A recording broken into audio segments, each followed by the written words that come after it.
இன்னைக்கு நம்ம என்ன பண்ண போறோம் தெரியுமா? இன்னைக்கு நம்ம பாய் வைக்காம பலூனை ஊத போறோம். அது எப்படின்னு பார்க்கலாமா? வாங்க.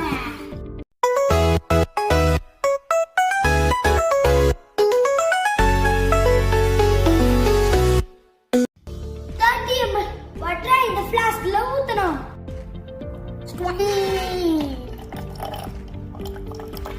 4 spoons of baking soda.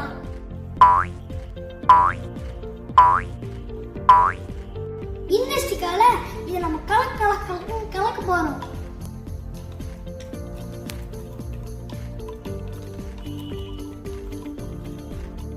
இந்த பலூன்ல 4 spoon of citric acid போட போறோம். இந்த பலூனை நம்ம இந்த ஃப்ளாஸ்க்ல நம்ம கமத்தி வைக்கணும். முடியல, அதனால கொஞ்சம் ஹெல்ப் பண்ணிட்டேன். இப்போ நாம இந்த பலூனை நம்ம கமுத்த போறோம்.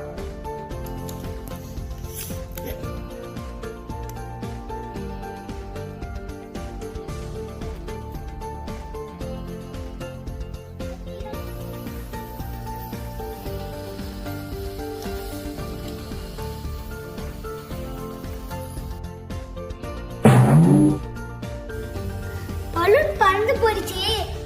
ஆனா இன்னும் கார்பன் டை ஆக்சைடு வந்துட்டு தான் இருக்கு. தீர்மானம் இருந்துச்சு, பேக்கிங் சோடாவும் சிட்ரிக் ஆசிடும் மிக்ஸ் ஆகும்போது கார்பன் டை ஆக்சைடு வெளியே வருது. அது போகிறதுக்கு வழி இல்லாம பலூனுக்குள்ள ஃபில் ஆயிடுது. அதனால பலூன் பறந்து போயிடுச்சு. தேங்க்யூ ஃபார் வாட்சிங்.